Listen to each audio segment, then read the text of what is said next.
Coming up on Mountain News this morning, people in one eastern Kentucky county struggle to find the time to send or receive mail as they are forced to travel to another county to do so.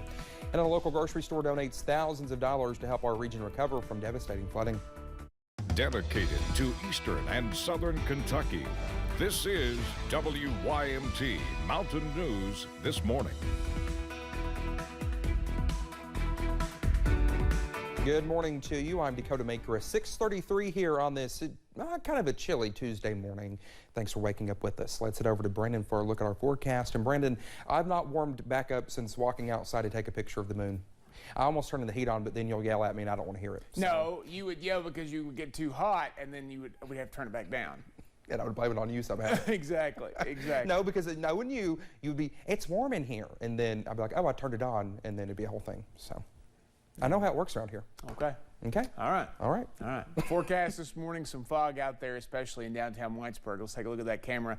And you'll see folks are starting to move around this morning, but they're dealing with the fog, so be extra careful in areas that are seeing fog. Could be anywhere in the region. I noticed it on the way in, coming through parts of several counties this morning, but just take it easy out there as you start your day. Temperatures down to 39 in Clintwood, still 40 in Manchester. They keep dropping out there, especially in those eastern counties, but still in the 50s. Somerset, Monticello, close to it.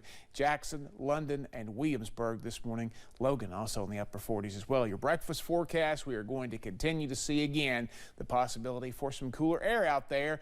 Kind of trying to split the difference there because we've got 30s to 50s, so we're going to go mid-40s this morning. But once the sun comes up here a little after 7 o'clock, things will warm up quite quickly heading into this afternoon. Dakota?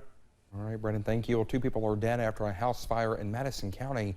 The Madison County coroner says the victims' bodies were sent to the medical examiner's office in Frankfort for an autopsy. Berea fire officials say they were called out to the 1500 block of Paint Lick Road for a fire around 11 o'clock Sunday night. They say they saw flames coming from the home when they arrived and began knocking it down. They sent a team inside to do a search of the home, and that is when they found the 2 victims. It starts at the location or the scene of the fire, determining if it's an arson. That'll be with the assistance of Berea Fire Department and the State Fire Marshal. Then you go to the medical examiner's office to determine the cause of death and the identity, and then just what the investigation entails from this point on from our detective. The coroner says the home had no electricity and no running water.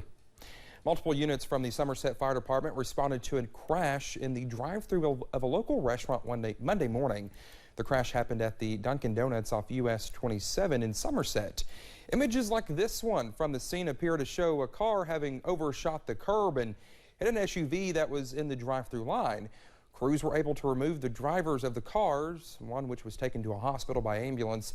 Somerset code enforcement officials also cleared the building and declared that it was safe to be in.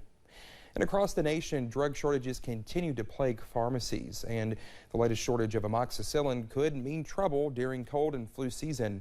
Clarence Sullivan is the owner of Kentucky Pharmacy and says he's concerned about the supply. He says if you end up needing amoxicillin, pharmacists recommend calling around to see who has it in stock.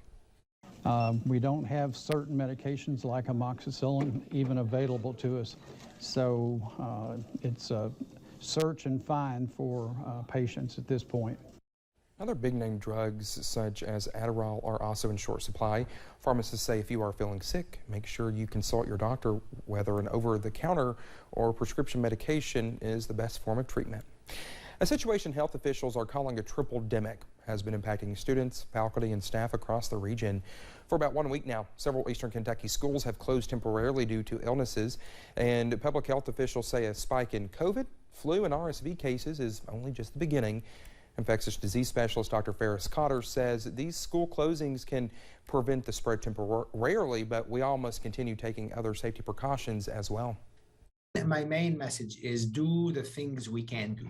What's in our hands, what we can do. There's stuff we can't do anything about. You know, these viruses are circulating, they're going to infect whoever they can infect. But what we can do as patients, as parents, mom and dad, or as physicians, doctors. Dr. Cotter says it is crucial everyone get their COVID-19 vaccines and boosters, as well as their annual flu shot. If you are symptomatic, you should just stay home from work or school. Knott Countyans are spending hours every weekday sending and receiving mail in Hazard. which is causing disruptions at work for some. The Hazard Post Office is open to people who live in Knott County from 1 to 5 p.m. Monday through Friday. Heinemann attorney Seth Combs says he fears missing a court date because of seeing the mail too late. There's orders that's been sitting there in the mail or motions that, may have been sitting there for several days, and now I have less time to react to them. Michael Mize, who owns the building housing the Heinemann Post Office, says the building will soon be ready for reopening. Well, as our region continues to heal from the devastating flooding, a grocery store chain recently gave a large donation to a local organization that has been boots on the ground helping those impacted by flooding recover. And we were able to watch the moment that money was given away.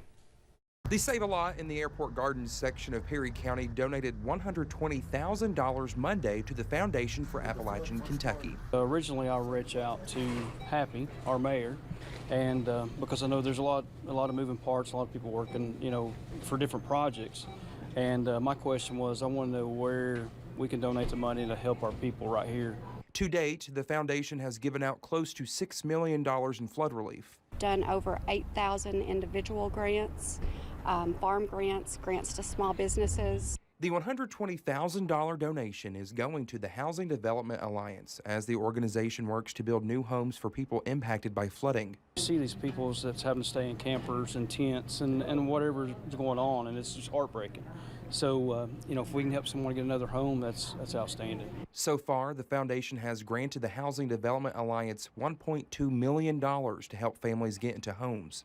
They build those from the ground up, and they'll be able to also help people with repairs that need to be done. In a statement, Housing Development Alliance Executive Director Scott McReynolds commented on Monday's donation saying, quote, "It will enable the Housing Development Alliance to build them a new home outside of the floodplain so that they never have to experience this sort of disaster again." The thing about Eastern Kentucky is everybody steps in there and helps out, and it's just letting your neighbors know, if you need help, there's I've got friends and families affected, and we try to help each other out. So that's where Eastern Kentucky is really strong.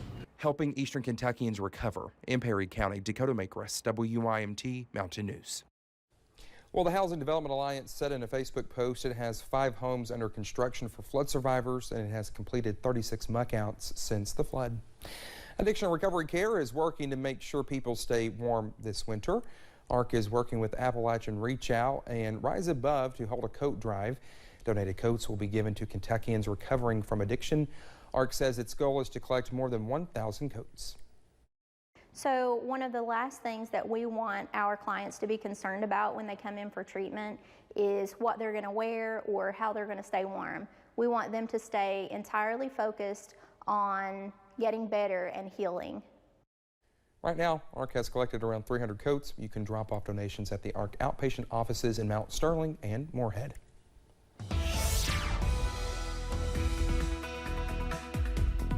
.641, and those are going to come in handy this weekend, maybe even this morning as we see the cooler temperatures, but this is nothing compared to what we're going to see in some of these early mornings on Saturday and Sunday when you could see numbers in front of this in the 2s. Yeah, it's going to get cold fast as we head into the weekend. But this morning, 39 in Clintwood, 53 in Monticello. That is our range, but temperatures are still falling. We've fallen from about 55 when the news began this morning at 5 to 50 in Somerset, 40 in Manchester. So we'll probably see some more 30s out there under those clear skies. So hopefully you got to see some of the lunar eclipse. If you didn't, I have a couple more pictures to show you here in just a minute. The out-the-door forecast for today, 68 your daytime high. Sunny and cooler than it has been. We topped some records yesterday at the National Weather Service office at Jackson and at the London Corbin Airport. Got to 78, breaking the old record of 77 in both locations set back in 2020. So a little bit cooler today. Then we'll trend upward for a couple more days before it all comes crashing down by the end of the week. Dakota? All right, Brendan, thank you. Well, still to come here on Mountain News this morning, Alex Jones might be facing even more fines for his comments about the Sandy Hook Elementary shooting. We'll have more on that in just a few minutes.